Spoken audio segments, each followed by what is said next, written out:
Mesdames, Messieurs, merci de préférer Soleil FM et bienvenue à votre émission d'analyse géopolitique qui porte un regard hebdomadaire sur le monde. Depuis le 20 août dernier, le Bénin et bien d'autres pays de la sous-région ouest africaine sont piégés par une mesure unilatérale de fermeture des frontières.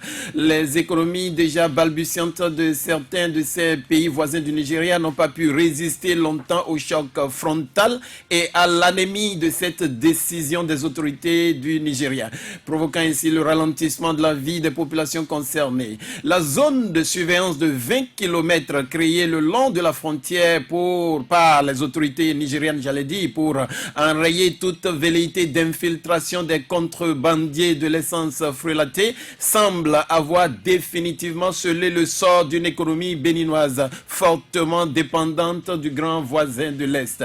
Dans ce débat qui déchaîne les passions entre partisans et adversaires du protectionnisme nigérien, certains experts estiment que le Nigeria est incompris et qu'il va falloir aux pays voisins s'adapter au plus pressé à la nouvelle politique économique du Nigeria pour ne pas connaître la mort subite.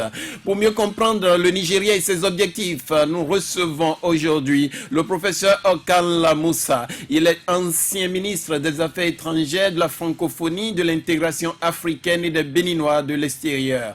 En face du ministre, nous avons installé Lamine Sissé dans le rôle de co-débatteur. Bonjour, monsieur le ministre. Bonjour, monsieur le journaliste. Lamine Sissé, bonjour. Bonjour. Nangaref. Magnifique, ça va. Nous donnerons la parole aux auditeurs au numéro habituel, là, le 64 44 02 44 et le 66 75 72 72. Le débat géopolitique avec Fernand Azonano et Lamine Sissé. À nouveau, bienvenue. Nous ouvrons cette émission avec un bref regard sur deux événements qui ont polarisé l'actualité du continent au cours de la semaine qui s'achève. La capitale sénégalaise, Lamine Sissé, a accueilli les 18 et 19 novembre dernier le 6e Forum international de Dakar sur la paix et la sécurité en Afrique. Les dirigeants, comme vous le savez déjà, se sont plaints une semaine avant du non-respect des engagements pris par leurs partenaires occidentaux et décident maintenant de faire face à leurs responsabilités. Quelle analyse faites-vous donc de cette rencontre de Dakar, Lamine? Le paradoxe. Parce que le paradoxe est que la question de sécurité, on attend que les autres nous viennent en aide. Ce qui veut dire qu'en Afrique, il n'y a pas une synergie suffisante pour qu'on puisse nous-mêmes régler les questions de sécurité. Ça pose un problème. Alors, est-ce que les autres veulent que nous ayons la sécurité? Parce qu'en fait, on dit que l'insécurité est le terreau fertile de l'impérialisme. C'est là où ils exploitent les gens. On vous met dans des situations difficiles pour venir... Alors, ce forum de Dakar, c'est 6e édition. Nous avons assisté à des discours forts du moins. Mais nous n'avons pas assisté à la présence des autres chefs d'État, surtout de la sous-région.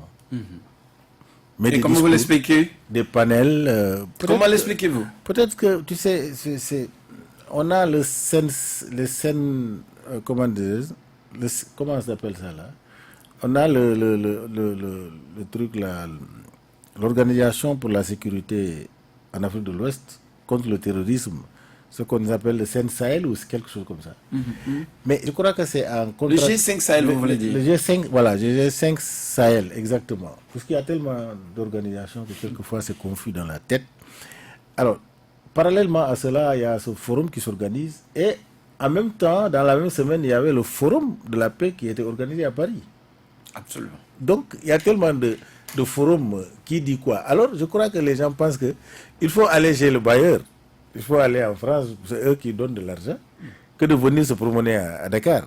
Mais ce que j'ai constaté à Dakar, il y a des discours forts qui ont été faits à l'endroit des Nations Unies. Ils ont demandé à ce qu'on essaie de revoir la mission des Nations Unies, la mission de maintien de la paix, qu'on leur donne un mandat d'aller attaquer. Parce qu'on se rend compte que ces missions n'aggravent que la situation. Elles sont budgétivores. Donc il y a un paradoxe. Je crois que les gens sont parlés, mais nous n'avons pas la décision, c'est les autres qui vont décider après. Monsieur le ministre, vous avez été longtemps dans des rencontres du genre où la question de la sécurité, de la paix sur le continent a fait l'objet de débats, de grands débats. L'ami CC vient de le dire, ça demeure un paradoxe toujours où nous imitons nos forces pendant que le forum de Dakar se tenait, les chefs d'État ont préféré aller chez le bailleur à Paris. Comment comprenez-vous qu'on soit absent d'une rencontre aussi importante que le 6e forum de Dakar quand on est chef d'État ou quand on est chef de gouvernement ou quand on est ministre de la Sécurité ou de l'Intérieur ou de la Défense? Comment le comprenez-vous? Pour ce qui concerne la dernière conférence de Dakar, je crois que c'est une conférence de plus. Il faut aller à l'essentiel. C'est sur le terrain qu'on va faire la différence et non dans les discours qui donnent l'occasion d'organiser des panels qui ne débouchent sur rien. Plus on parle en matière de politique étrangère et surtout de conflits, plus on perd du temps. Ce qui commence à m'inquiéter pour ce qui concerne la situation dans le Sahara, dans le Sahel, c'est la multitude d'armées. Il n'y a pas de stratégie unique. Il y a les Africains qui ont des problèmes d'intégrité territoriale et qui ne sont pas préparés de la même façon. On ne peut pas comparer par exemple l'armée du Mali à celle du Niger. On voit ce qui se passe au point de vue motivation. Donc, il y a ceux qui sont là pour leur intégrité territoriale. Il y a ceux qui sont là pour se protéger du désordre chez le voisin. Il y a les Européens, ce qui les préoccupe surtout, c'est empêcher les Africains de monter vers l'Europe. C'est tout. Monsieur le Et ministre, je n'ai pas terminé. allez-y. Et il y a les États-Unis qui sont dans un cadre de stratégie globale, Africa Corp. Donc lorsqu'il y a une multitude d'armées, donc de stratégies, d'objectifs, on n'obtient pas de résultats. Pour casser le terrorisme, il faut se focaliser. Et le dernier exemple a été donné par la Syrie et la Russie. Les deux armées ont utilisé des méthodes fortes qu'on appelle les réponses massives pour détruire l'ennemi. Et aujourd'hui, Daesh est affaibli. Mais lorsqu'on fait un peu, on n'obtient rien. Et le président Sall un peu l'a mentionné. Bon, donner un autre mandat à l'ONU, ça en rajoute. Je crois qu'il faut revenir sur terre. Est-ce qu'il ne faut pas confier le travail à quelqu'un? Bon, je ne suis pas expert en stratégie. Qui, par exemple? Vous parlez d'un pays, c'est ça? Un des pays. Ou bien, bon, réduire le groupe, leur donner les moyens de frappe terrible. Il ne faut pas donner l'impression qu'on joue le double jeu. On ne sait pas si certains veulent vraiment supporter même la création d'une république de Touareg à l'intérieur. Et que ça leur permettra de mettre fin main basse sur les ressources du désert. Absolument. Le désert est riche. Le désert n'est plus une barrière. Il faut en être conscient.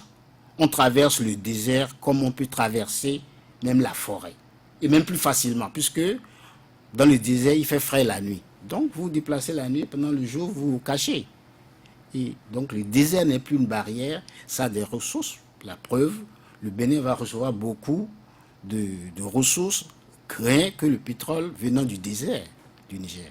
Ouais. Vous venez de rejoindre les déclarations des présidents tchadiens Idriss Déby et également le Nigérien Issoufou et le président de la RDC qui récemment ont déclaré, Tshisekedi, qui ont déclaré récemment à Paris qu'il est temps que les pays africains fédèrent leur énergie, leurs ressources pour véritablement faire face de façon efficace à ce problème de terrorisme. Le drame sur nous en Afrique de l'Ouest et plus particulièrement sur les pays francophones, et le président Museveni l'a dit une fois lors d'une conférence, je crois, en Éthiopie, et il s'agissait de voir comment sauver l'Afrique de ces différentes menaces. Il disait que nous, les francophones, il nous toisait, nous aimons que les autres fassent le travail à notre place. La sécurité d'un pays est assise sur ses enfants. Quand vos soldats prennent la fuite, vous n'avez plus, après tout, le rôle premier de l'État, selon Hobbes, c'est de garantir l'intégrité territoriale, quel qu'en soit le prix. C'est très important. Vous n'avez pas le Donc, sentiment que c'est le cas maintenant?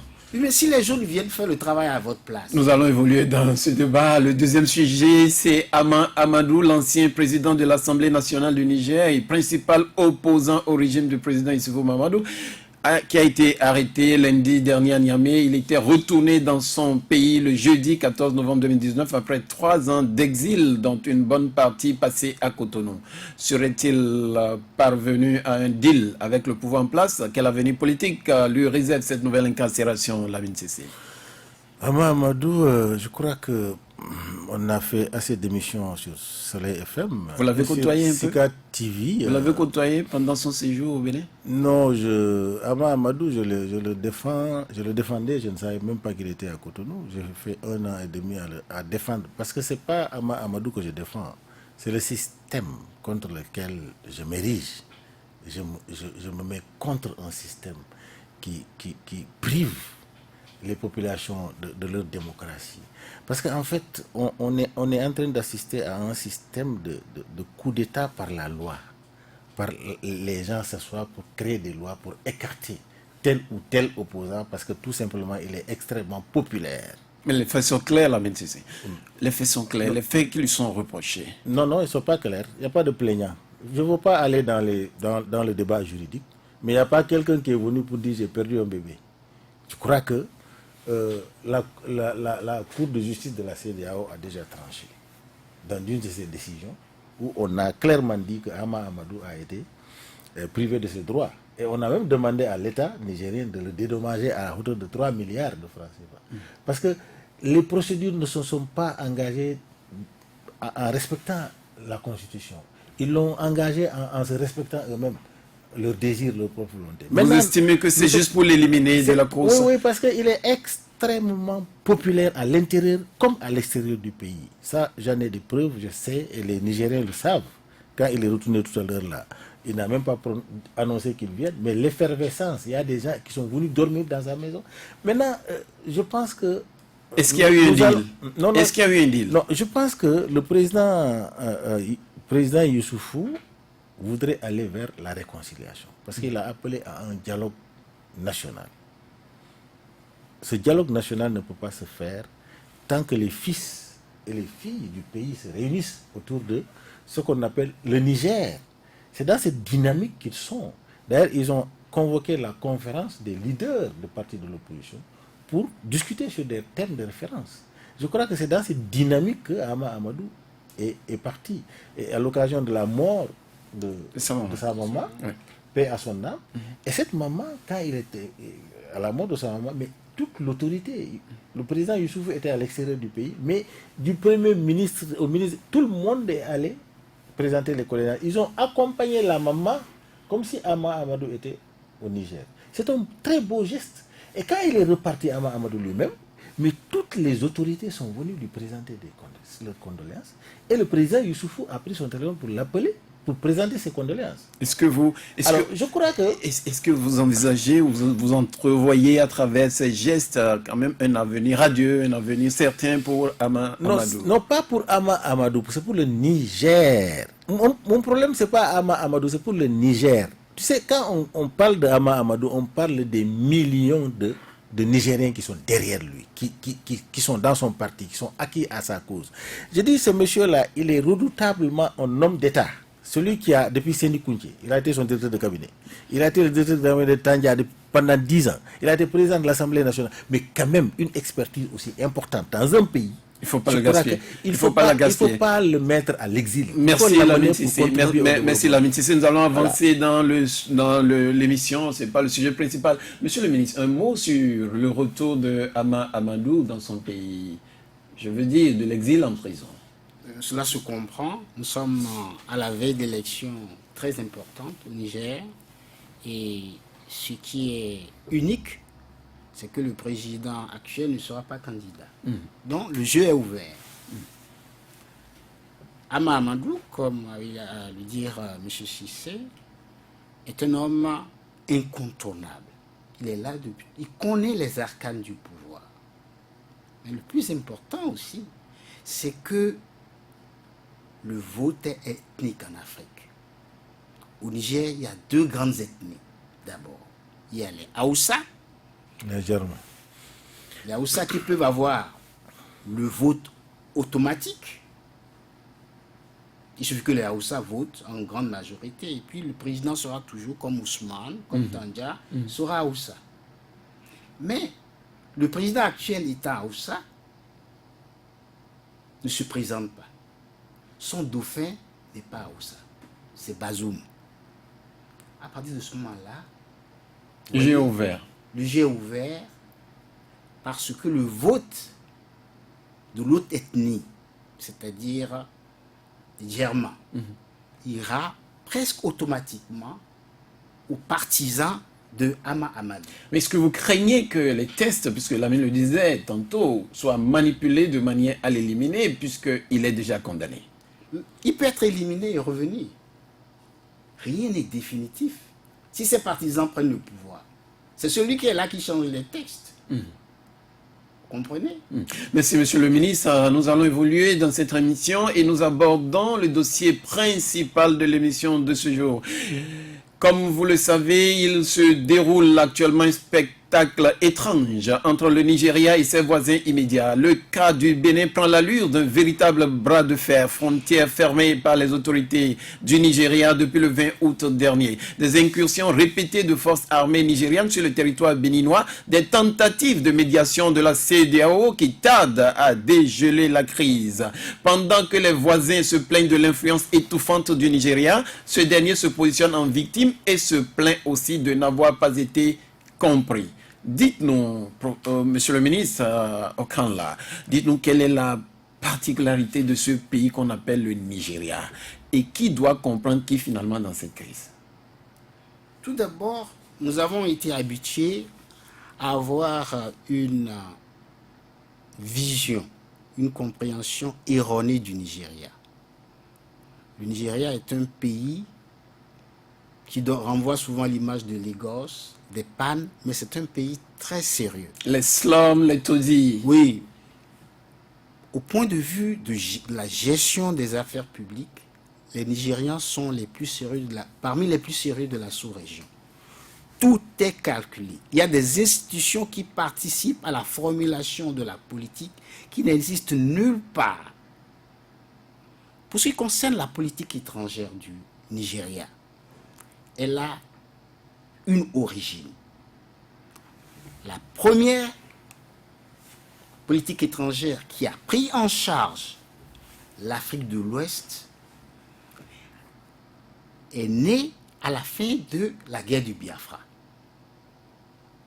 C'est là que les Nigérians se sont mis ensemble et ils ont dit on va créer une situation de dépendance et d'interdépendance en Afrique de l'Ouest. On va faire de tous ces pays qui nous entourent des pays qui dépendent de nous à cause de notre force économique. Savez-vous que le Nigeria, d'ici quelques années, aura 400 millions d'habitants? Le Nigeria est en train d'être analysé aujourd'hui dans le monde, dans l'économie internationale, comme le troisième pays qui va se comporter comme l'Inde. Il y a le paradoxe indien. J'ai eu la chance d'aller faire des recherches en Inde dans les années 90 à Osmania University, Hyderabad, Secunderabad. Vous voyez une pauvreté incroyable. En Inde. En Inde. Mais en même temps, vous voyez une richesse à côté. Et ce pays aujourd'hui est en train de se placer parmi les 5 économies du monde. Donc, on peut être pauvre, mais être puissant. C'est le cas du Nigeria aujourd'hui. En Afrique. Non, le Nigeria est en train d'adopter. Afrique. En Afrique. Et là, le Nigeria est en train d'adopter cette attitude. Donc, je vais vous donner d'abord les causes de la situation actuelle. Oui. C'est la politique qui a été élaborée. Pendant la guerre du Biafra, je n'ai pas besoin, peut-être pour des gens qui sont jeunes, ils n'ont pas entendu beaucoup parler de la guerre du Biafra, mais ça a secoué le Nigeria. entre 1967 et 1970. Et le Nigeria y a été secoué, menacé d'explosion, d'implosion et d'explosion. Donc le Nigeria en a tiré des leçons. D'abord par rapport au comportement des autres pays. La Grande-Bretagne a soutenu le gouvernement fédéral. Parce qu'il y avait la tentative de sécession de la province du Biafra, habitée essentiellement par l'ethnie Igbo, qui se sentait exclue, menacée et a voulu faire sécession. Beaucoup de gens ont entendu parler de Ojukwu, le général Ojukwu à l'époque. Donc il y a eu le Biafra. Le Nigeria a failli faire sécession et ça a été une guerre très sanglante. La Grande-Bretagne a adopté une attitude de soutien au gouvernement fédéral. Les États-Unis, qui étaient pris dans au Vietnam, ont adopté la politique de suivre la Grande-Bretagne. Donc, ne sont pas intervenus. Ils ont fait la même chose en Rhodésie du Sud, ce qu'on appelle follow the lead. Et la France a adopté une attitude un peu ambiguë qui faisait croire que le général de Gaulle à l'époque soutenait le Biafra comme un moyen d'empêcher l'émergence d'une puissance régionale qui va qui va tenir tête. Parce qu'il ne faut pas oublier que le débat aussi au niveau de l'Afrique occidentale française, quand on allait vers l'indépendance, c'était les fédéralistes face aux souverainistes. Souverainistes championné par Houphouët-Boigny, qui voulait l'indépendance pour chaque colonie. Donc la fédération de l'Afrique occidentale, l'AOS, s'est éclatée. Ça a été fait exprès. Et les fédéralistes tels que Senghor, et d'ailleurs, qui ont trouvé la solution de la fédération du Mali. Mais il y avait certaines puissances qui voulaient l'émiettement de l'Afrique et qui soutenaient les séparatistes, les sécessionnistes du Biafra.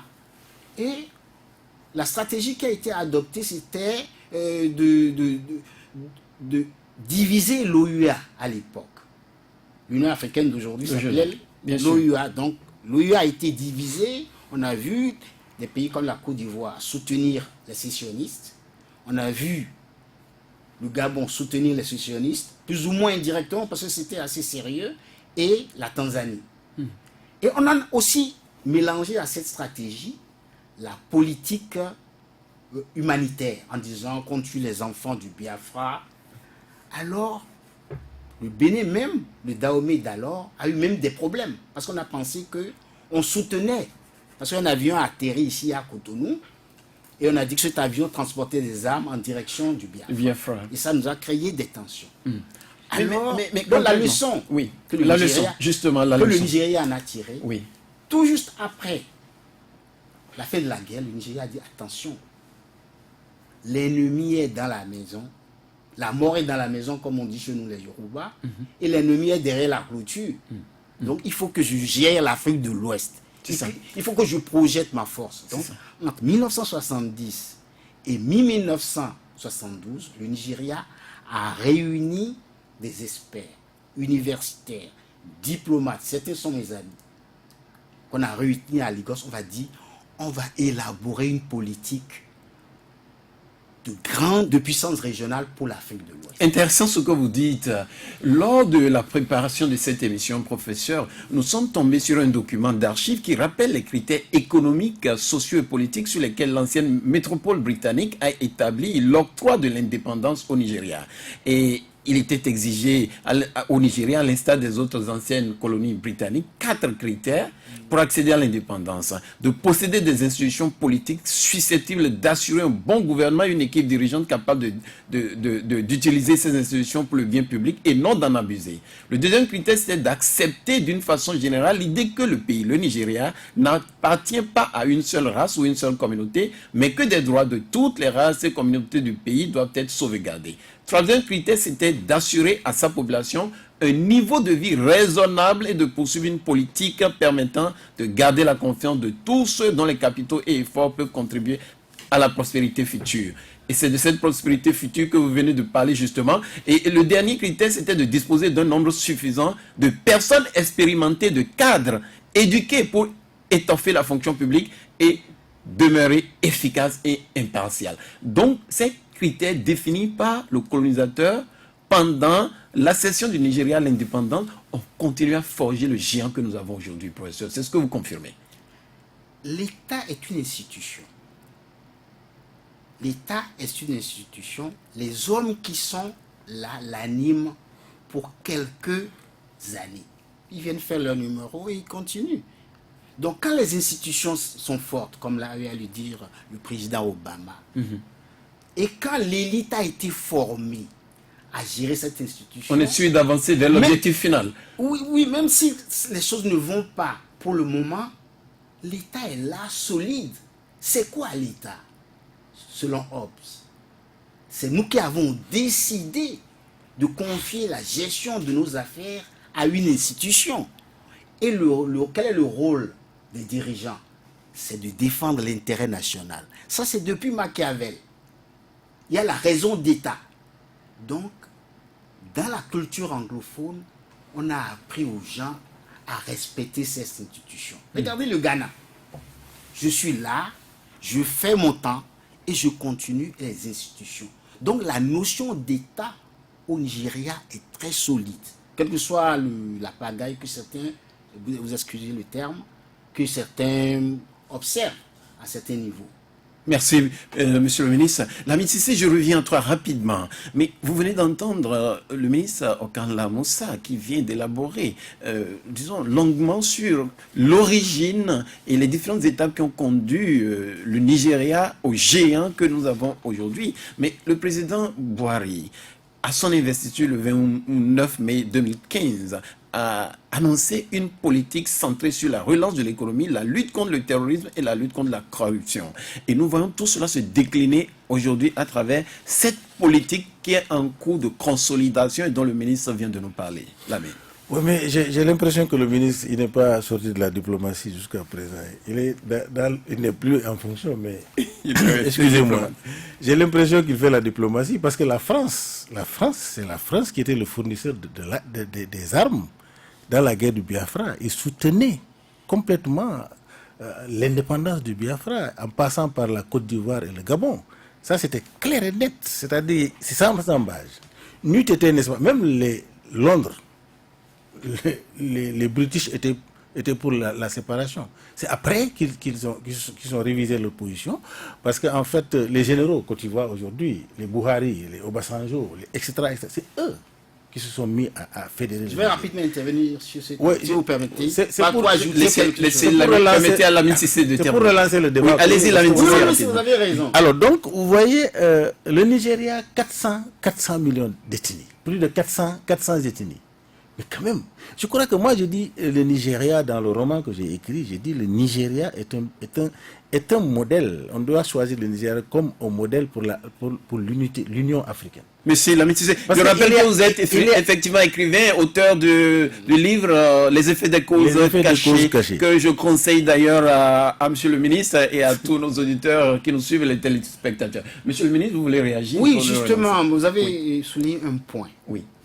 Vous savez, aucun pouvoir ne dure s'il n'y a pas un noyau convaincu. Et vous, je me souviens, il y a quelques années, quand j'étais au gouvernement, j'avais discuté de ça. Ce qui a fait que le général Kérékou est resté longtemps, c'est parce qu'il avait créé un système. Des gens qui appartenaient au système, pas des opportunistes. Au Nigeria, il y a un noyau. Et c'est ce noyau-là qui a gagné la guerre du Biafra. Merci. C'est des officiers. C'est composé des officiers, on appelle ça la ligne Kano-Kaduna. C'est des officiers qui sont convaincus de leur rôle presque messianique. Il y a Babangida. Pas corruptible. Non, c'est que pour eux, ils ont le devoir de sauver le Nigeria. Il y a Babangida, il y a Buhari, le président Buhari, il y a certains autres généraux, Yakubu Gowon, qu'ils ont poussé, qui n'étaient pas à Oussa. Mais il y a aussi l'élite militaire Yoruba, avec Obasanjo, Adekunle, dit le Scorpion, Absolument. Tunde Idi Agbon. Voilà. Mais il y avait Awolowo à l'époque aussi. Awolowo était civil. Ok. Vous savez, la colonisation a laissé la société civile et la société militaire. Bien sûr. Les militaires sont c'est la sûr. structure la plus Mais, solide. monsieur le ministre, vous permettez, Et- nous allons et là- revenir dans l'émission. Donc ce noyau-là Oui, allez. a pu tenir tête à toutes les divisions. Et je me souviens bien, pendant la guerre du Biafra, le général Gowon venait tout le temps à la télé et dit « To keep Nigeria one is a task that must be done ». C'est-à-dire, Ça veut tenir le Nigeria, un pays entier, est un C'est tout. devoir auquel ils ne doivent pas déroger. Quand on dit ça, on n'est plus militaire déserteur.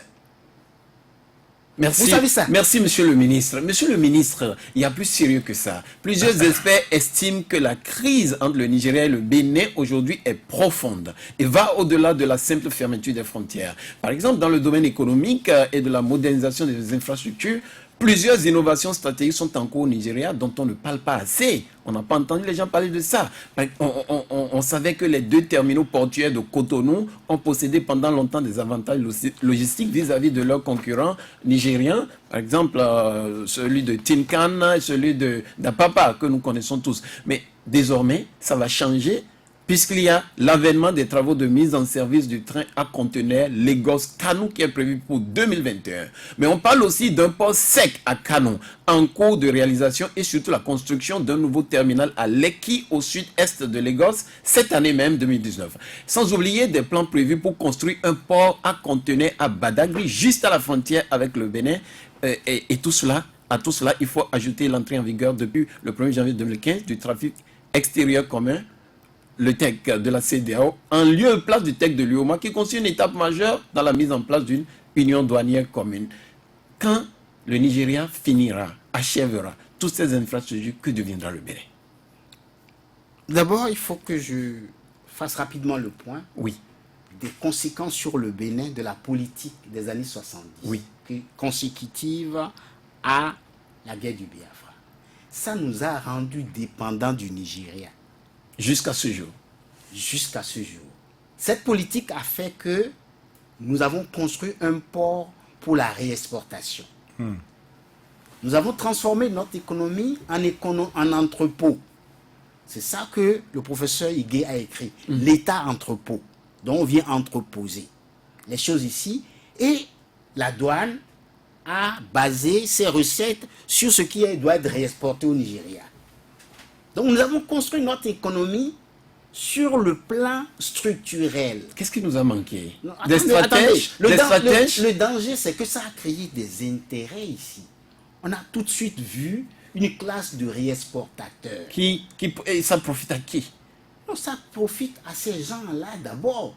Comme le dit, Oui, quel genre? comme le Monsieur disait, le ministre, non, quel attendez, genre? comme le disait le président Amousso une fois, il a dit que c'est une économie de spéculation. On saute de spéculation en spéculation. Quand moi je suis rentré dans les années 80, c'était l'ace que les gens vendaient. Vous comprenez? C'était du lace, ensuite c'était du riz, après c'était des tissus tremblants, après c'était les divers bois de tomates. Et les richards du Bénin, c'était la base de leur richesse, ça. Ça a créé une classe qui s'arrangeait bien avec l'État. Et ça nous a empêché de développer des stratégies. Justement, on était devenu une économie d'informel. C'est-à-dire qu'on achète des choses à l'extérieur, en Inde, en Chine, et on réexporte. Y compris ce que les gens ne voulaient même pas manger, les trucs de dinde là. Oui. À Dokungbi. Oui, les croupillons. Voilà. Dinde. On disait qu'on avait des recettes, la recette douanière. Mais on ne produisait pas. Nous avons vécu de façon artificielle. On a vécu. Et en retour, ça a développé un commerce informel. Et l'autre aspect, c'est l'essence. Donc, on a commencé à recevoir du carburant. Donc, ça a créé, d'un côté, donc le Nigeria a atteint son objectif de nous faire taire. Lamine Sissé, vous avez écouté monsieur le ministre, et ce qui est gênant, pourquoi les autorités béninoises ne font rien, ou du moins n'ont pas fait assez et pour mettre en place des dispositifs d'amoindrissement de cette série de chocs violents qui nous menacent depuis plusieurs décennies, mais que nous avons vu venir pourtant pendant que nous nous complaisions dans des pacotilles. Oui, tu sais, vous savez la position du Niger, du Bénin, Carrefour, ville Carrefour, surtout Cotonou, un hub de service. Parce que n'oubliez pas que ce n'est pas seulement le Nigeria, parce que le Nigeria qui constitue le plus grand marché, mais nous avons des pays non littoraux, par exemple, le Mali, le Burkina Faso, et comment dirais-je, le Burkina Faso et le Niger. Vous voyez, il y a un programme d'ailleurs depuis le temps de Yaïboni, il faut le train pour que les minéraux, les matières premières du Niger passent par le port de Cotonou, etc., etc. Donc le Bénin a joué ce rôle de hub de service, c'est-à-dire qui rend service, qui bénéficie de cela. Mais en matière de transformation, je dis pas que c'est le Bénin seulement, c'est toute la sous-région. Le problème se pose. À exception près le Ghana et le Nigeria qui sont en train de sortir du lot, et la Côte d'Ivoire, bien sûr. Parce qu'actuellement, la Côte d'Ivoire a fait un pacte avec le Ghana pour pouvoir transformer leur cacao et tout sur place. Donc il y a des dynamiques qui vont dans ce sens-là.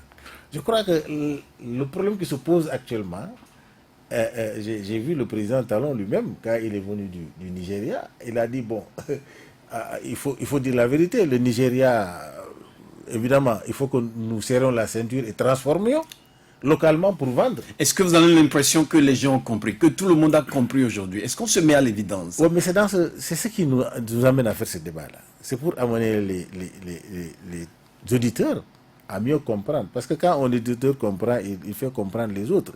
Il faut travailler à faire comprendre. C'est pourquoi on a invité le professeur, le ministre sur ce plateau-là, pour partager son expérience et ses expertises par rapport à cette situation. Les amis, si vous permettez, je vais écouter le ministre encore. Monsieur le ministre, à présent que nous nous mettons tous à l'évidence que le modèle économique traditionnel adopté par le Bénin depuis plusieurs décennies ne peut plus survivre, que doit-on faire? Que doit faire concrètement le Bénin pour s'adapter urgemment aux nouvelles exigences du Nigeria?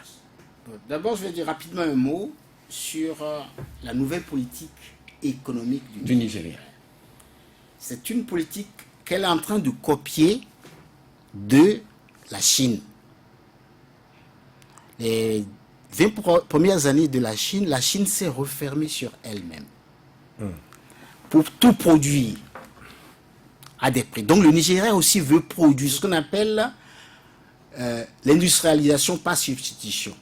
Donc ce que substitute industry. Donc vous commencez à produire certaines choses localement. À partir de ce moment-là, vous devenez protectionniste. Donc le Nigeria est en train d'être protectionniste. Le Nigeria veut produire son propre riz. Parce qu'il y a la société Olam qui a dit, je peux vous produire tout le riz que vous voulez au Nigeria. Mais nous avons vu effectivement, si vous Dangote a déjà mis le riz sur le marché, dans plusieurs types d'emballages. Donc le Nigeria veut produire son propre riz. Donc il faut empêcher le riz de rentrer.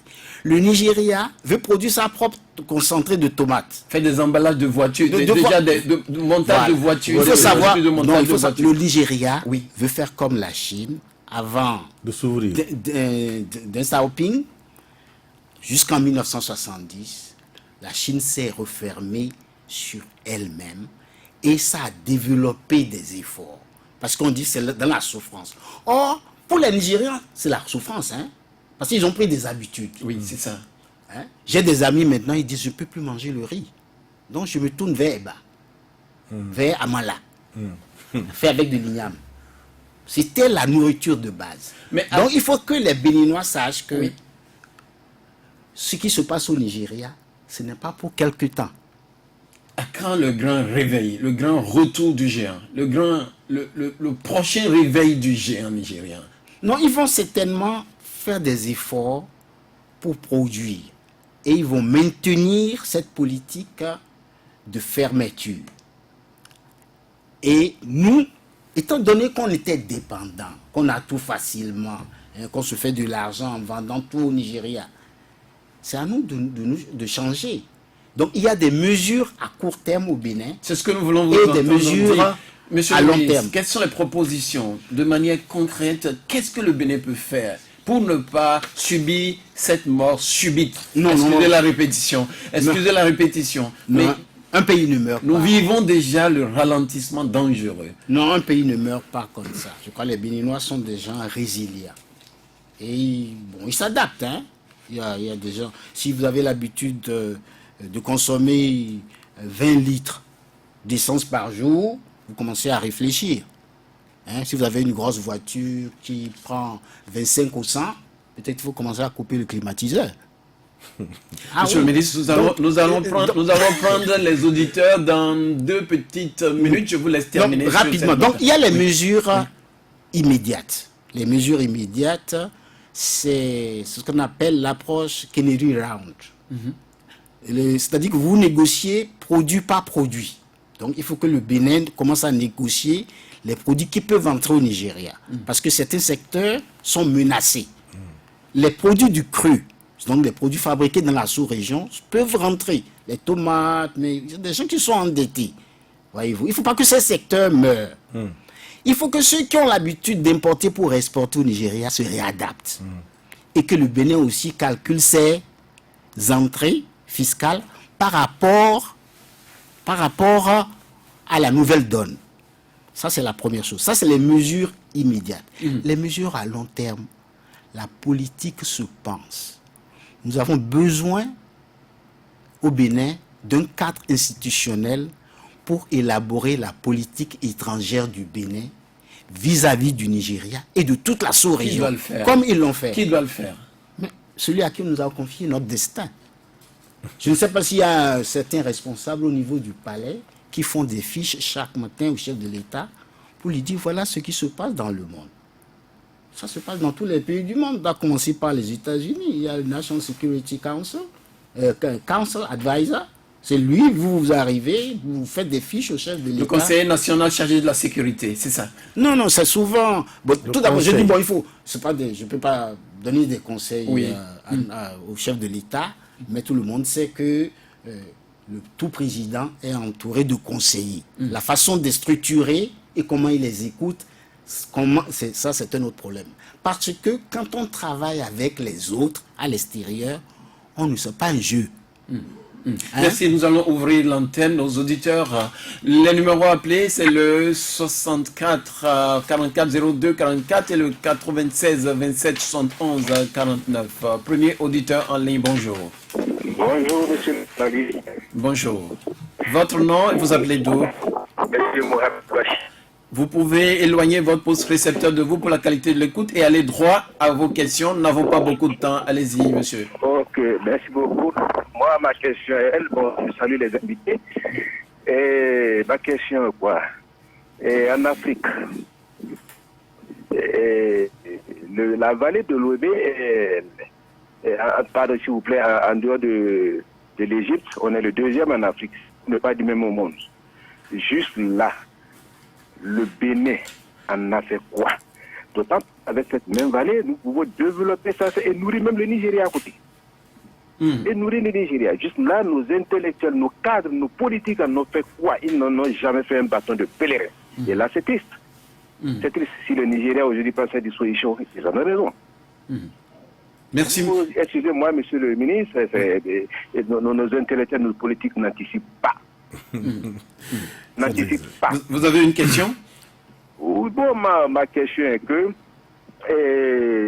tel le ministre l'a dit, il va falloir que les proches du président acquittent son attention sur des projets à l'avenir.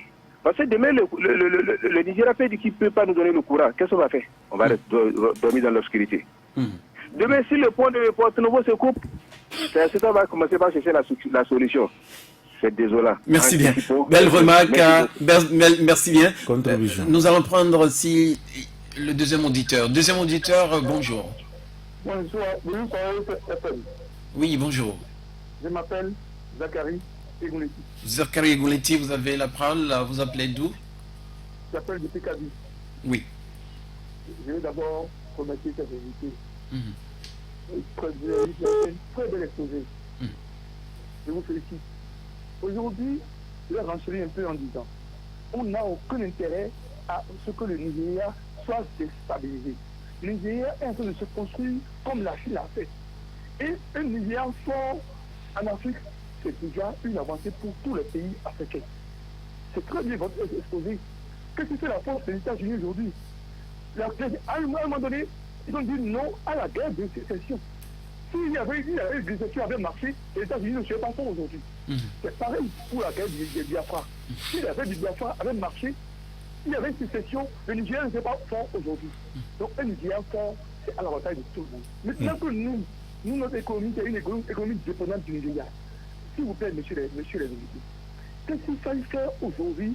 Parce qu'aujourd'hui, la plupart des grands magasins dans Cotonou, un peu partout, c'est rempli de riz. Et ces riz, nous savons où ça part. Alors, une déstabilisation des hommes d'affaires béninois ne risque pas d'étrangler l'économie béninoise. Merci, monsieur Zakari Gouletti. Nous avons bien compris votre question. Est-ce qu'une déstabilisation... Autre auditeur en ligne? Est-ce qu'on a un autre auditeur? Nous revenons ici en studio. Oui, un autre auditeur, nous allons le prendre rapidement. Le troisième est certainement le dernier pour pouvoir répondre aux questions et clôturer cette émission. Oui, monsieur l'auditeur en ligne, bonjour. Vous appelez d'où? Votre nom et éloignez votre poste récepteur de vous pour la qualité le confort d'écoute. Bonjour, monsieur. Bonjour. Bonjour, c'est monsieur Lissanou Tamion Cyril depuis Porto Novo. Lissanou Cyril. Oui. Vous avez la parole. En fait, je salue vos invités, monsieur Lamicité, le ministre. Merci. Et je pense que par rapport au sujet, il semble que les cadres béninois n'ont élaboré aucun projet pour prévenir de telles situations. Et ce qui est dramatique... Allô? Oui, on vous suit parfaitement, monsieur Lissanou. Ce qui est dramatique, c'est que nous avons un gouvernement qui a pris la rêne, qui a pris la gestion du pays dans une approche de compétence. Et cette approche devrait quand même prévenir ce qui se passe aujourd'hui. Et malheureusement, c'est la population béninoise qui est sacrifiée contre les malheurs, les mauvaises situations de vie. Et le gouvernement actuel n'a prévu aucune mesure sociale pour amortir un peu le choc que cette situation a créé. Nous avons compris, monsieur Lissanou. Malheureusement, notre temps nous oblige donc à retenir ce que vous venez de dire. Merci, on revient ici en studio rapidement. Monsieur le ministre, vous avez écouté les trois intervenants. Je remercie les auditeurs pour l'intérêt qu'ils portent à l'émission. Je crois que pour ce qui concerne la vallée de Lemay, ça fait partie d'un ensemble. Il faut que le Bénin élabore une politique économique.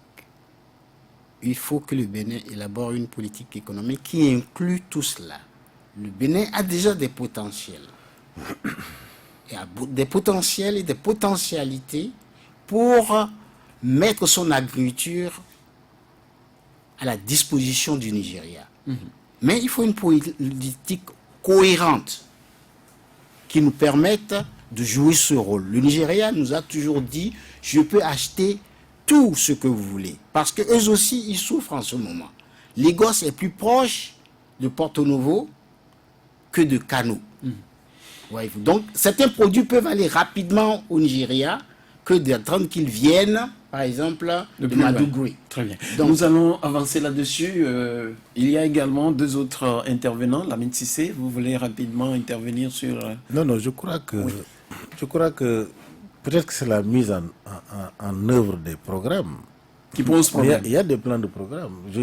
Depuis que moi, longtemps, j'ai entendu M. le ministre Benin Alafia, on dit Alafia 2035. Je crois que ce gouvernement aussi a un plan de développement. Est-ce que dans ce plan de développement, on n'a pas pris en compte la vallée de l'Ouémé? Je ne pense pas que... Parce que tout le monde sait que la vallée de l'Ouémé... J'ai entendu parler... J'ai fait 30 ans presque dans ce pays-là, j'ai entendu parler de l'OME. Chaque gouvernement qui parle de l'OME. Merci Lamine Cissé. On sera obligé de mettre fin à l'émission ici et de rappeler à nos auditeurs, nous allons négocier la possibilité de faire revenir le ministre selon sa disponibilité et son calendrier pour poursuivre le débat la semaine prochaine. Oui, nous avons essayé de mieux comprendre le Nigeria et ses objectifs avec le professeur Okanla Moussa. Merci, monsieur le ministre, d'avoir accepté de venir sur notre plateau.